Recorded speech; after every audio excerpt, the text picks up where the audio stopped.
বিশ্বাস করে না যদিও, কিন্তু তোমার রান্না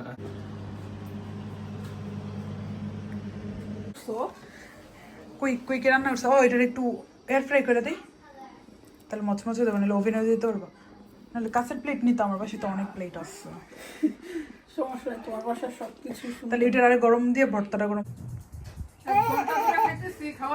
ঘুম থেকে উঠে ফ্রেশ হয়ে চলে আসছি কিচেনে। প্রথমেই ওয়াশিং মেশিন চালাই দিচ্ছি, অনেক দিনের কাপড় জমেছিল যেহেতু আমি ওয়াশ করতে পারি নাই অনেক দিন। তারপর এখানে হচ্ছে আমি রুই মাছ ভিজাইছি, এখানে হচ্ছে চিংড়ি, এটা হচ্ছে চিংড়ি মাছ। তারপর এখানে হচ্ছে হার্ড চিকেন, এখানে ইলিশ মাছ। তারপর সব ভেজিটেবল বের করে ফেলছি, ভেজিটেবলগুলো দিয়ে আমি হচ্ছে মাছ মানে চিংড়ি মাছ, তারপর হচ্ছে রুই মাছ ভাজি করব, আর ইলিশ মাছটা জাস্ট ফ্রাই করব নর্মালি। তো সব কিছু এখন গুছাই, তারপরে রান্নাবান্নাতে নেমে যাব। কুইক করে ঝটপট যত তাড়াতাড়ি সম্ভব রান্না করা যায়।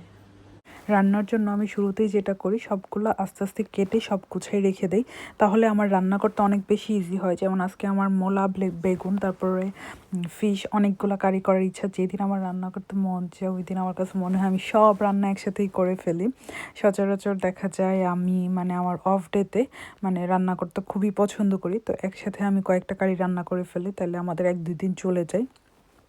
তো আজকের দিনটা এরকমই, আমি বাজার থেকে অনেকগুলো ফ্রেশ ভেজিটেবল নিয়ে আসছিলাম, যেহেতু আমার জবের পাশেই একদম মানে ফ্রেশ শাকসবজি সব পাওয়া যায়। কারণ আমরা মান্থলি বা উইকলি বাজারের ক্ষেত্রে যেটা করি, ড্রাই ফুড বা মাছ মাংস ওইগুলো কেনা হয়, যেগুলো ফ্রোজেন আইটেম ওগুলো, কিন্তু ফ্রেশ শাকসবজিগুলো তো আসলে প্রত্যেক সপ্তাহে বা মাসে কিনলে এগুলো নষ্ট হয়ে যায়। তো সেই ক্ষেত্রে আমরা করি কি, যখন আমার জব থাকে আমি জব থেকে আসার পথে নিয়ে আসি, দেন বাসায় এসে ইজিলি ফ্রেশ রান্না করে ফেলতে পারি। আর নুহাসের জব যেহেতু একদম পুরা ইংলিশ এরিয়াতে, তো ওর ওইটা হয়ে ওঠে না আর কি।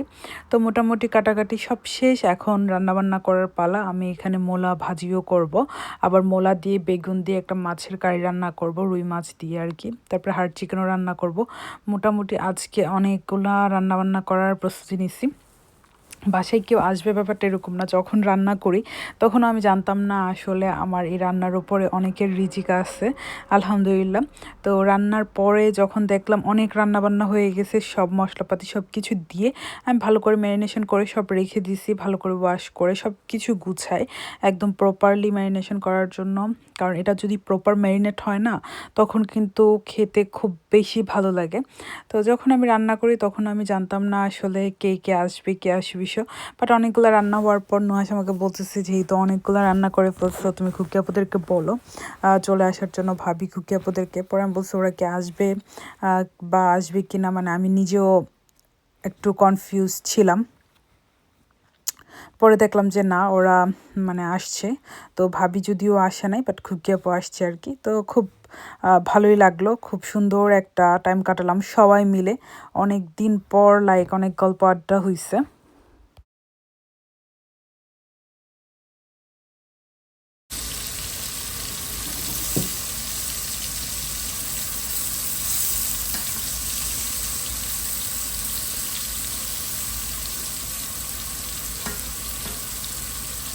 আমি বেগুনগুলো একটু হলুদ লবণ দিয়ে ফ্রাই করতেছি, আর এদিকে ইলিশ মাছগুলো তো মশলা মাখাই নিয়েছি, আর রুই মাছটা ফ্রাই করে ফেলতেছি। তারপর বেগুন আর তারপর হচ্ছে মোলা দিয়ে আমি রুই মাছটা রান্না করবো, আর ইলিশটা জাস্ট শুধু ফ্রাই করব, আর বেগুন দিব না ইলিশটাতে, যেহেতু বেগুনের আলাদা কারি রান্না করতেছি।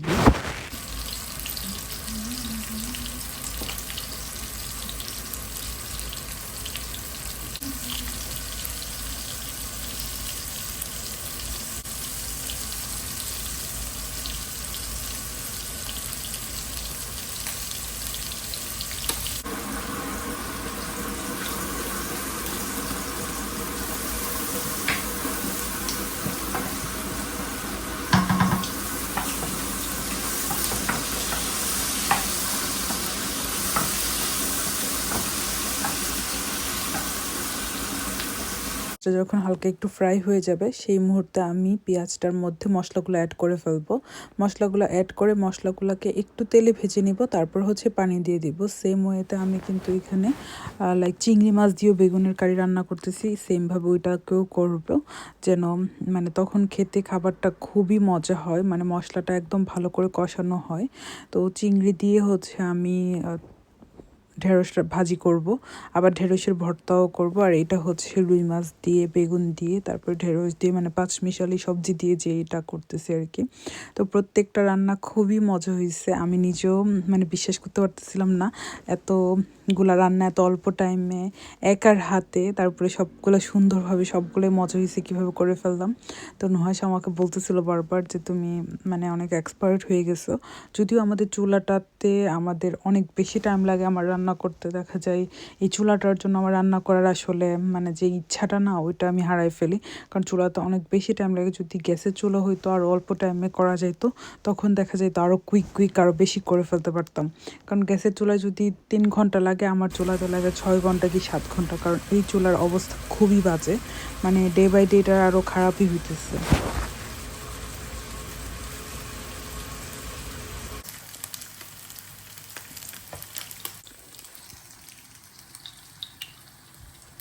মাছ অনেক বেশি পছন্দ করে, ইলিশ মাছের সাথে যদি একটু পেঁয়াজ ভাজা করে দেওয়া হয় সেটা খুব লাইক করে, তার জন্য ওর জন্য এটা করা আর কি।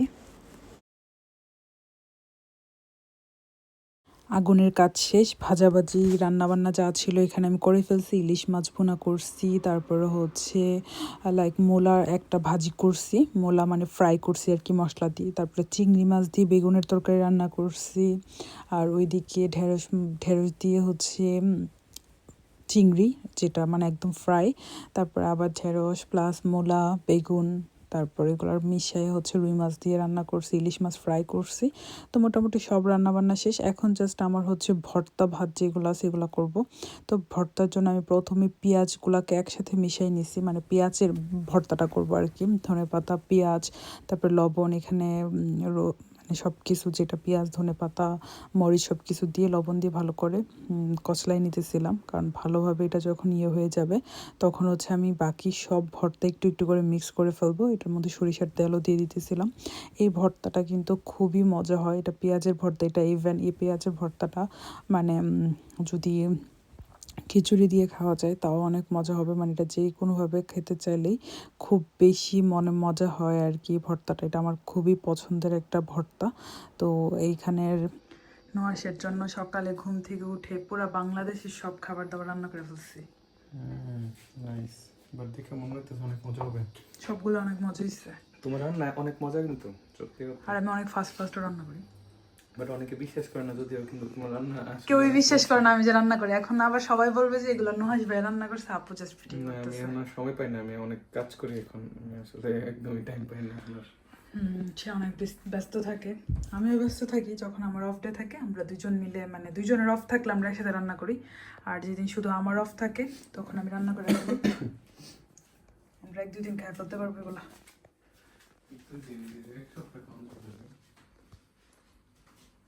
মেহমানরা চলে আসছে, তো আমি একটু নাস্তা ভেজে দিতেছি।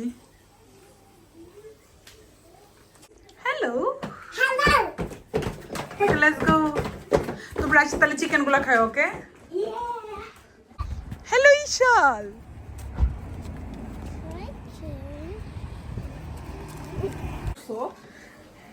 কুইক রান্না করছে। ও এটার একটু এয়ার ফ্রাই করে দেই, তাহলে মচমচে দেবো, নাহলে ওভেনে দিতে পারবো, নাহলে কাঁচের প্লেট নিতে, আমার পাশে তো অনেক প্লেট আছে।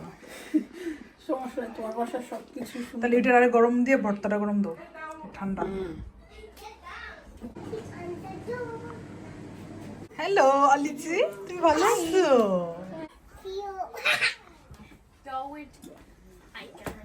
অলিজি কিভাবে আইব্রো করে? Is this how you do it? Just okay. No, it's okay. Oh no. ওকে তুমি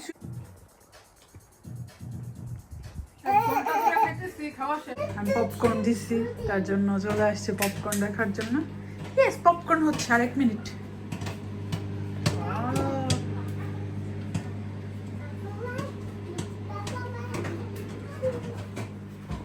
বুবু গু গু গু গু গু গু বাম বাম। বাই বাই আলি, বাই বাই ইশরাল, বাই বাই।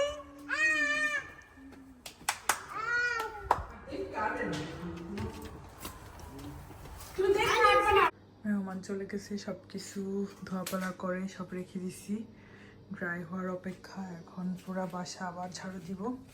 একবার তো গুছাইলাম, তো এখন আবার যেহেতু বাচ্চা কাচ্চারা ছিল একটু মেস করছে, তো সবগুলো আবার ক্লিন করে ফেলবো। পুরা বাসা সব ঝাড়ু দিয়ে একদম ক্লিন করে ফেলছি, ডিপ ক্লিন। এখন শুয়ে যাব, সব লাইট অফ করে দিছি, সব কিছু প্রপারলি ক্লিন করে ফেলছি। বাইরে অনেক বাতাস, বাট বাতাসটা তো আরাম লাগতেছে, হালকা ঠান্ডা ঠান্ডা বাতাস।